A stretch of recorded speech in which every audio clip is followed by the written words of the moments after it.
And we're live. Welcome to this webinar titled Beyond Yield Prediction, the importance of climate and context in tomato production. We're going to get started shortly, but first, I want to check that you can hear me okay. If you can hear me, please let me know by typing in the chat.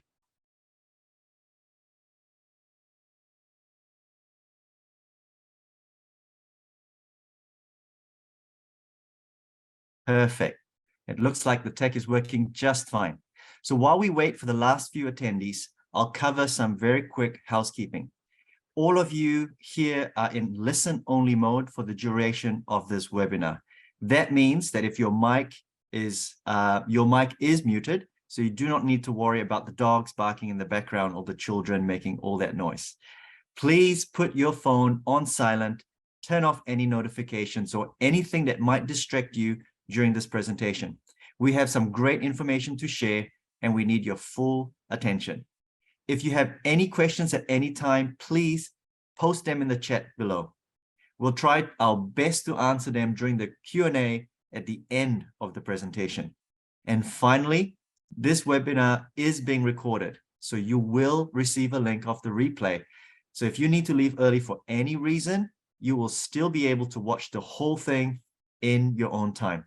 Well, that's all for housekeeping. My name is Daniel Than, and I am the Technical Account Manager at WayBeyond. As well as hosting the WayBeyond webinars, my role is to ensure our customers maximize the value they get from our digital agronomy solution. So a little bit about WayBeyond if you're new to our webinars. WayBeyond offers an integrated digital agronomy solution that assists low to mid-tech commercial growers to increase their yield and quality of their production. And we do this by combining our expertise in data, artificial intelligence, and plant science. And behind everything that we do, there is a team of data and crop scientists that help us develop these agronomy tools and who has helped conduct the analysis that you'll be taken through today. And today I'm joined by Lee Kirsopp and Dr. Tharindu Weeraratne. So Lee is our product manager here at WayBeyond, and he's going to be taking us through the presentation. Lee, please tell us a little bit more about yourself. Sure. Thanks for the introduction, Daniel. Yep, I'm Lee Kirsopp. I'm a product manager here at WayBeyond. And my role is to take the really innovative research that Dr. Tharindu and Dr. Mtisi and the rest of our research team are doing and turn that into solutions which are going to make your lives easier as growers, help you produce more and better produce. I'm really excited to be here today. Thanks, Lee, and thanks for being on the webinar today. Also here today is Dr. Tharindu Weeraratne, or Dr. T for short. Dr. T is our Director of Crop Science and Agronomy, and it's his research along the work with our AI and data science team that forms the basis of today's presentation. So it's a privilege to have T on the webinar today. He holds a PhD in plant biology from the University of Texas, and he'll be joining us later for the Q&A session. Right, so that's our team here today. Now, let's learn a little bit about the audience. We have two quick polls for the audience today. The first one is, what fresh produce are you growing?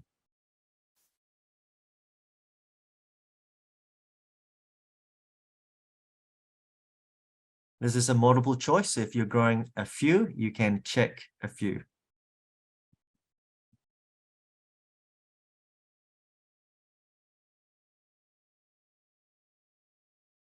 Thank you, everyone, for answering. Right, so 50% of the audience selected tomatoes and about 20% selected berries. So a large representation from these two categories. Really good to see. Well, thank you. So our next poll is, how would you describe your growing environment? Right, we've got three choices here. Let me explain. Low tech is if you're growing in soil, and perhaps you're just using some sort of netting or maybe some plastic, you're classified as low tech. Mid tech, you have a little bit more control. You're growing in plastic. Perhaps you do also grow in substrate. Maybe you have some control of your environment. In high tech, you're growing in glass. Everything's automated.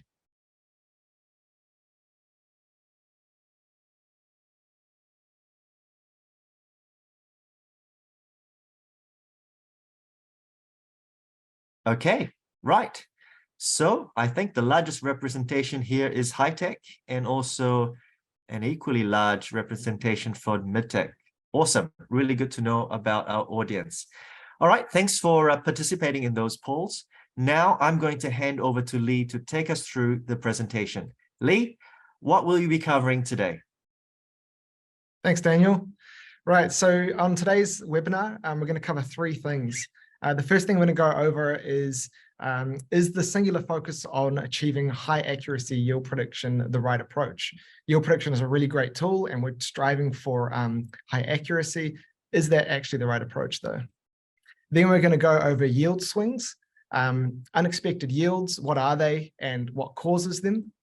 And finally, interpreting yield prediction with greater context to improve consistency and improve confidence in our outcomes. This research that I'm covering today, which has been produced by Dr. Tharindu and Dr. Impetisi, is also available in a white paper. So stick around to the end and we'll send you a copy of that as well. Cool. So we're covering yield prediction today and yield forecasting, but just a quick refresher on why we actually do yield prediction and what we're trying to achieve with yield prediction. So firstly, yield prediction can drive long and short-term decision-making. For long-term decision-making, it's all about making sure that we're going to produce enough over the season to meet our contracts, make sure we're going to meet our revenue targets. And in the short term, it's making sure that we're driving our plant and steering our plant to achieve what we need for our contracts in the short term. Doing yield prediction allows us to understand when we're not going to meet things and allows us to steer our crop to our target outcome. If we're going to produce too much, we can maybe pull back a little bit. If we're going to produce too little, we can push it a little bit further. And then yield prediction really increases our confidence and planning when we're thinking about what we're going to produce and how we're going to fulfill our contracts. So yield prediction is a really great tool. But how does yield prediction actually work?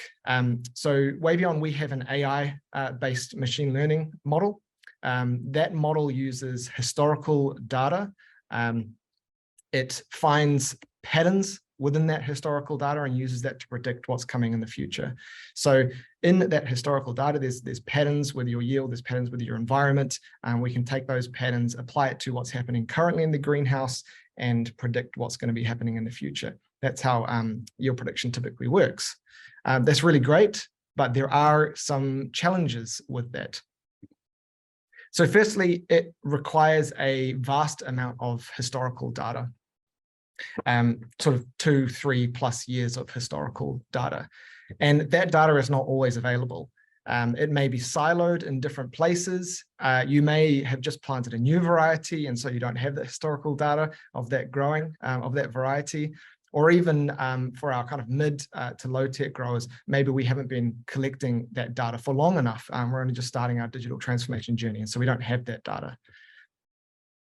Even if we do have that data, we're seeing more and more changes in climate and weather patterns, which means that the patterns that we saw in our data 2 or 3 years ago are not necessarily what we're seeing in our data now. And so the usefulness of the patterns that we can see from history are not so relevant and useful now. And then finally, this is the really big one. We get variable accuracy with yield prediction kind of across the board. Some weeks we are spot on with our prediction. Say we predict you're going to get 70 kgs per meter squared and you harvest 70 kgs per meter squared. Other times, say it predicts that we're going to get 70 kgs per meter squared and you only get 30, you only harvest 30. So the accuracy can range from 65 to 100% week on week. It changes every week, and that's something that we see with every yield prediction, even if we're doing it manually as well. And that's a challenge. And we're all aiming for high accuracy yield prediction. So we're aiming for that 100% accurate prediction every week, but there are challenges, as I've just said. So is aiming and putting our effort into trying to get weekly, every single time, really accurate yield prediction, actually the right approach.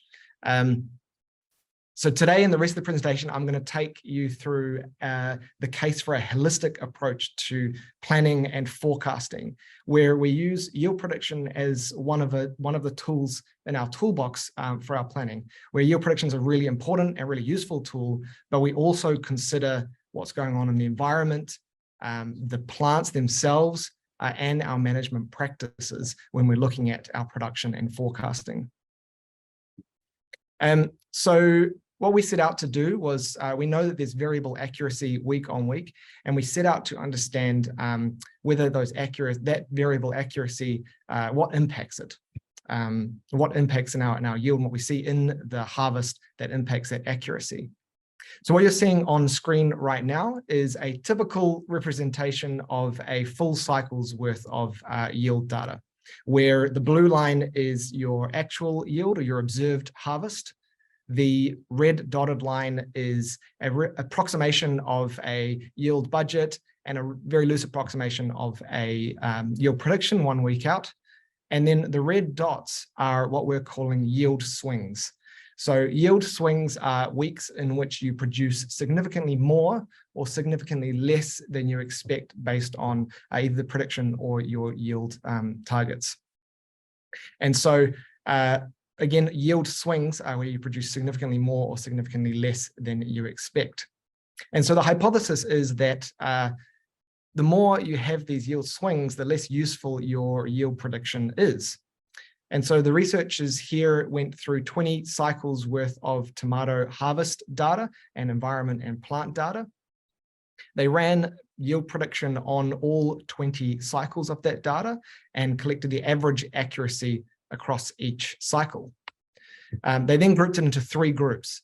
The first group being the cycles which had the highest average yield prediction accuracy, ranging from 89 to 95%. The second group being where the average accuracy ranged from 85 to 89%.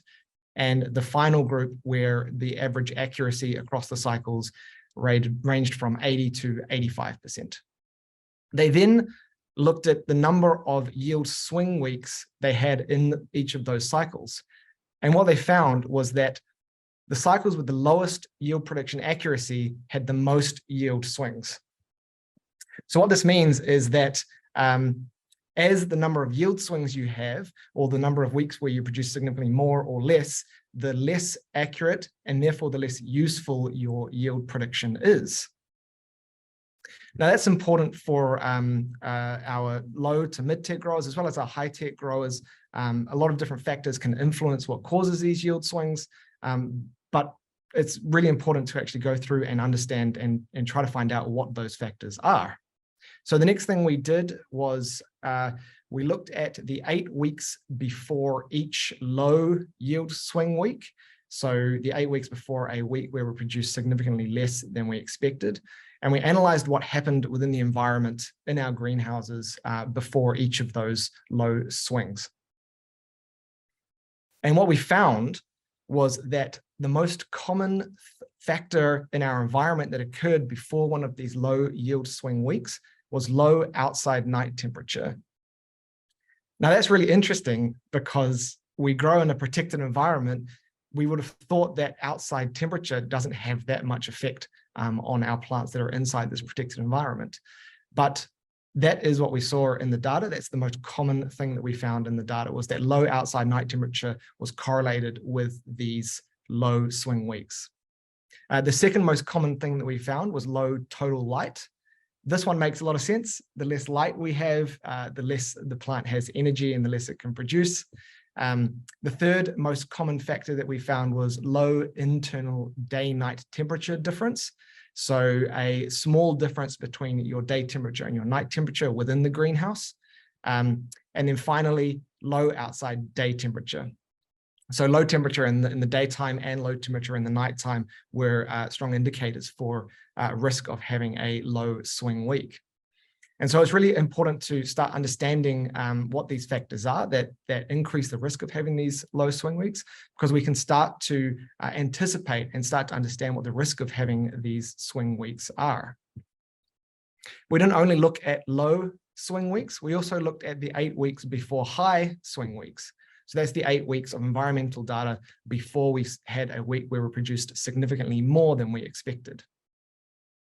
And what we found was that the most common occurrence in the environment before one of these swing weeks was a high internal day-night temperature difference.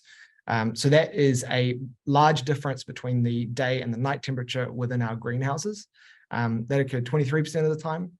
A high outside night temperature was the second most common factor that we found, similar to the low swing yield weeks. The outside temperature actually has an impact on our production inside the greenhouse. The third most common was high total light. Again, that one makes sense. The more light we have, the more energy the plant has. And then the fourth most common one was high outside day temperature. So if we have really high outside day temperature and night temperature, we've got a risk for having a week where we produce more than we expect or more than we want. And what we can start to do is we can actually start to understand when these are likely to occur and to start to take actions to either push into it. Maybe we want to take advantage of a market trend where the price of tomatoes is increasing. We want to push into that and make sure we actually do produce a lot more. Or maybe we want to push against these pressures and produce less. And so maybe we change our irrigation patterns if we see these things in the data, like high outside night temperature, and reduce that risk by taking other actions in our greenhouse. But the environment's not the only thing that impacts our production, of course. The plant themselves have a large impact on production. So we also looked at the 8 weeks of plant data before a yield swing. We specifically looked at these 5 measurements: truss height, weekly growth, leaf length, stem width, and leaf numbers.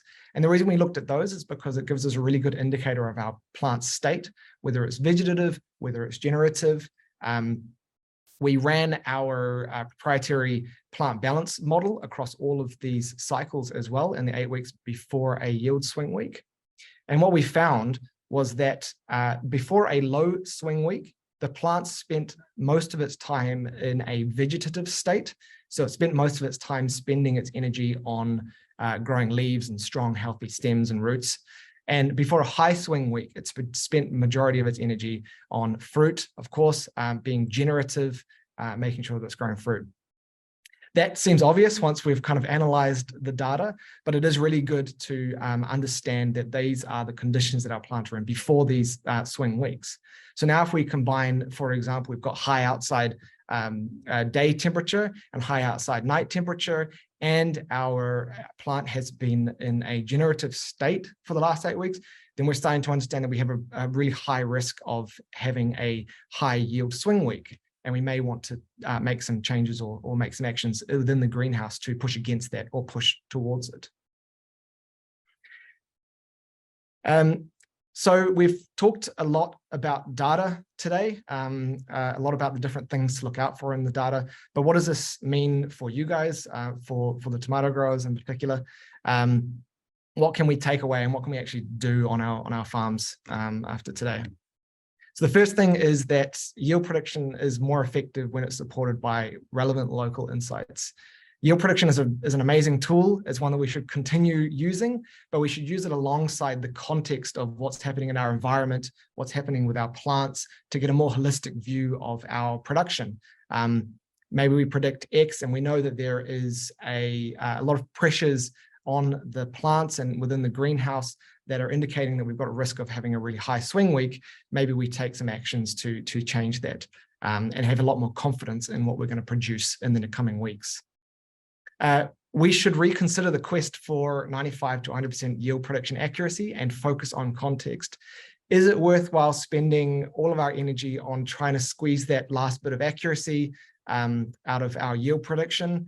Or is it more important to spend our time and energy on understanding everything else that's happening in the greenhouse, getting a more holistic view, having a lot more confidence in our production based on both yield prediction as well as the other factors in our greenhouse? We think that's the right approach. Just a practical one, investigate your yield swings. What are the trends? What can you anticipate? Have a look through your data. Has there been a week recently where you produced less than you expected? If you go back through your environmental data, do you see some of the factors that we've found in those 20 cycles? Do you find some of those factors in your data as well? Have you noticed that it's been high temperature outside and you produced more than you expected? In the future, when you have a yield swing week, or even before that, when you notice some of these factors, try pushing against them or taking actions that reduce that risk. And finally, plant state is a really important indicator of swings. If you're not already taking plant measurements, now is a great time to start. Start trying to understand whether your plant is generative or vegetative, if you're not already. If you want to know more about our plant balance tool, you can have a chat to us after the webinar as well. And I think that is everything. Thank you.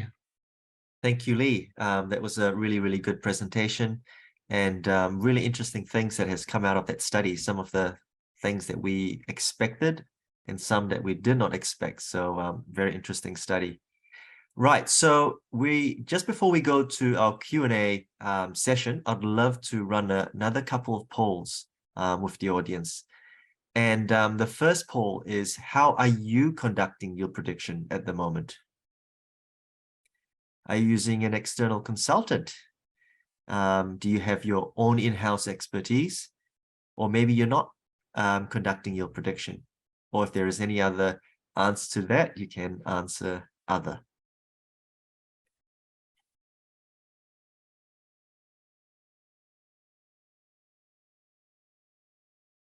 Wow, that's really good to see that most of the audience have your own model. Really, really good. Brilliant. Okay. Last poll. What's your top concern for the next season?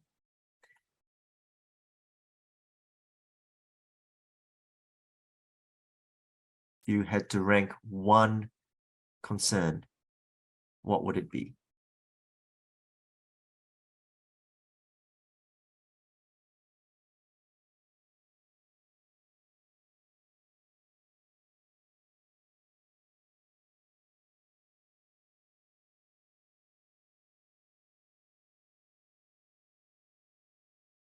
Okay, I think we are divided on the answers. It's interesting to see a spread between managing disease risk, production volumes, and production quality. All right. That's very interesting for all the other audience to also see that there is a range of different priorities, perhaps in different parts of the world. Okay. Now, I would love to invite you to ask any questions. So Dr. T and Lee will help us with the questions. So please type your questions in the chat box, and we will attempt to answer as many as we can.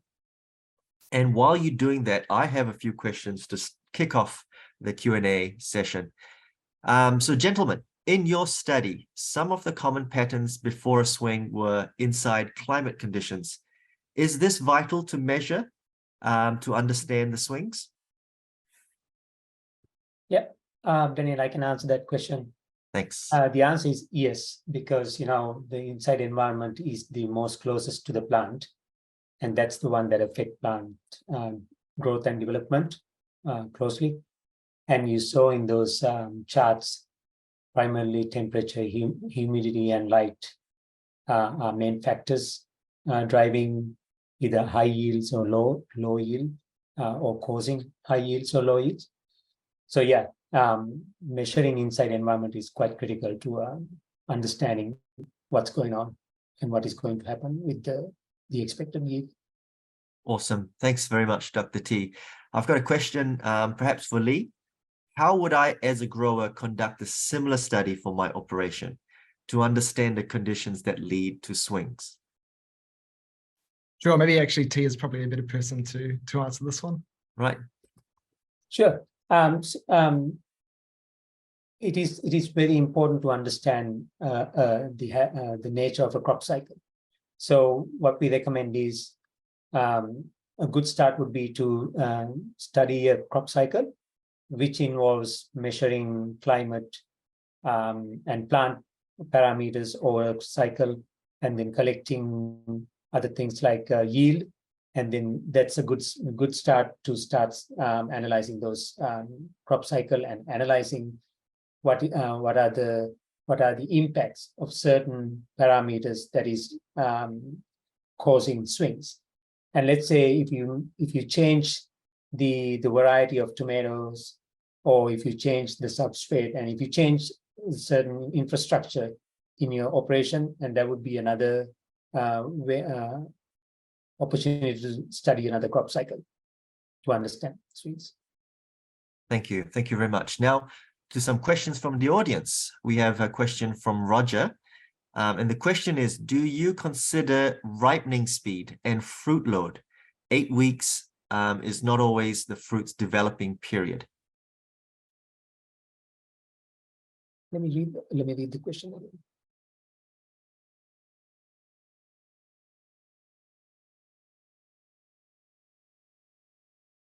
Yes, 8 weeks is not the not always the developing period. It can change from variety to variety, or from growing practice to growing practice also in certain ways. But these environmental factors and then plant management actually drives the ripening speed, flowering, and development of fruit. Yes, so they are the ones that are driving those, and even substrate conditions like EC levels in a crop cycle. Cool, thank you. Next question. I think this is a comment rather. So I'll go to the next question from Jay. How do you determine if the tomato plant is in a vegetative or generative state? Lee, do you want to go ahead answer that question, or should I answer that question? Yeah, I can answer it. So we have a proprietary model which takes in plant data and environment data to determine whether your plant is vegetative or generative. That has been tested on a variety of different varieties and across a number of different cycles. I can't get into the details of exactly how we do that with that tool, but T, kind of at a conceptual level, you can probably talk through how to tell whether your plant is vegetative or generative when you have a look at it. Yeah, a vegetative plant is a plant that has more vegetative growth, for example, leaves and stem, like thick stems and more bushy plants in other ways. A generative plant has a more tendency to grow more generatively, meaning more flowers compared to leaves and the stem. And a plant may look like a bit off balance. And a vegetative plant is also, in a way, it's off balance. A balanced plant will have a good balance of flowers and fruits and consistent growth over a period of time, because as we all know, tomato is a perpetually harvested crop. The real challenge is keeping the plant in a state that is that can go for a 35, 40 harvest cycles. Well, thank you. All right. Next question. I'm going to skip a few. The historical data and plant knowledge may give us a good understanding, but how easy is it to be ahead of outside environmental swings in this climate changing more every day?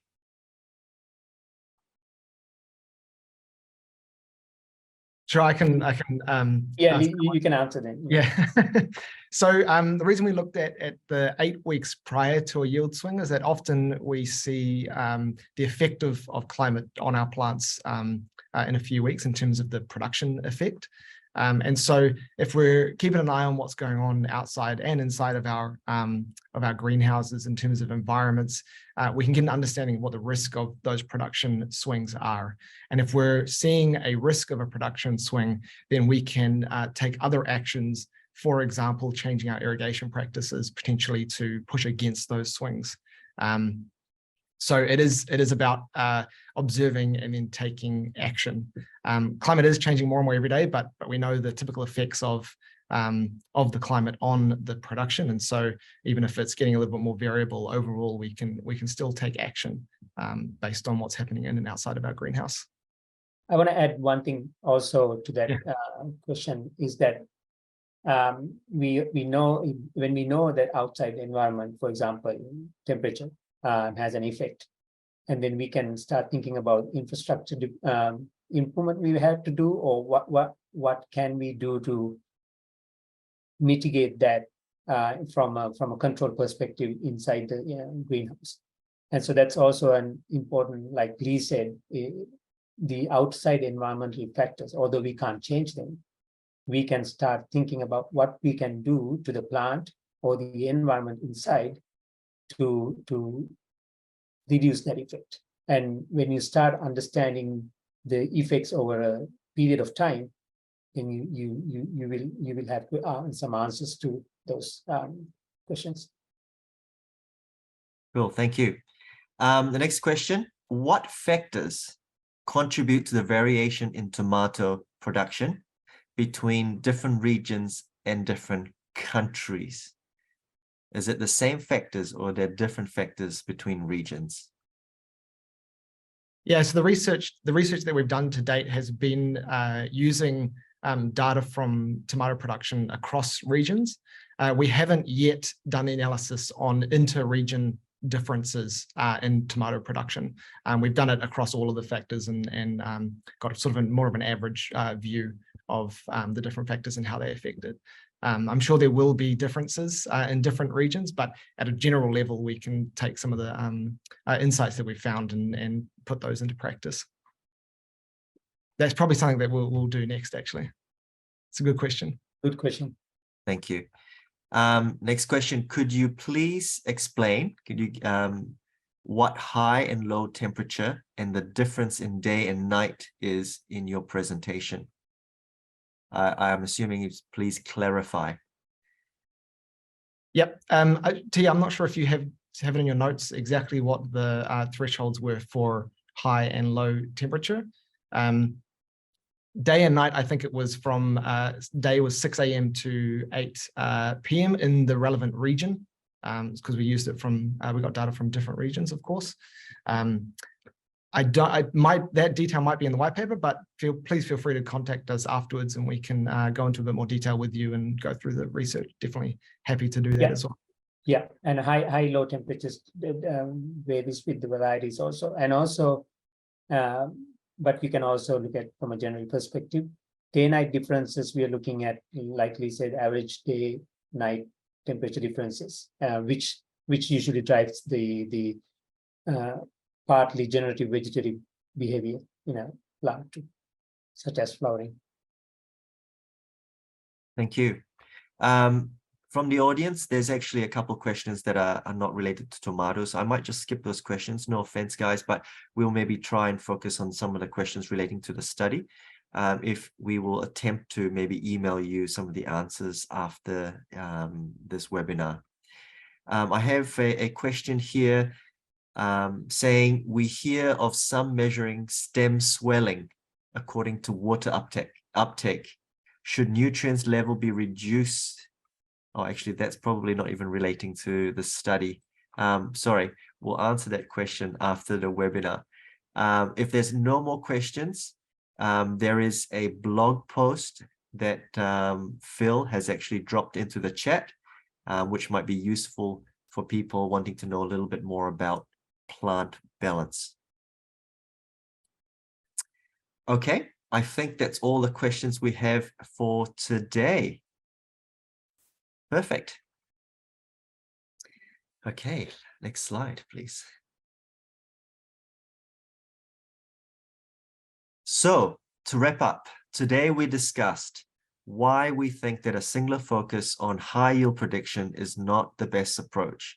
We also talked about the unexpected high or low yield events, which we've called yield swings, and we've looked at the data in our study for the factors that lead to these events.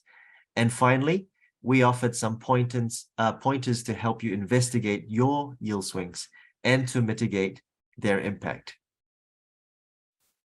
So for those who are interested in the deeper scientific detail of what's being presented here today, the full white paper is available for download from the link we're about to post in the chat. Or if you are able to use the QR code, feel free to scan that to get the link for the white paper.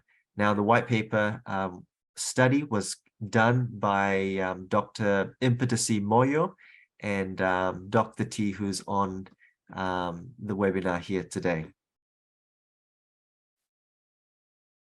All right, so that's all from us here at WayBeyond today. If you have any further questions or you want to know more about our digital agronomy solution, please get in touch with us using the details that is shown above. And if you have enjoyed this webinar, you might like to browse the other currently available webinars that are on our website. That's all for today's webinar. Thank you so much for your time.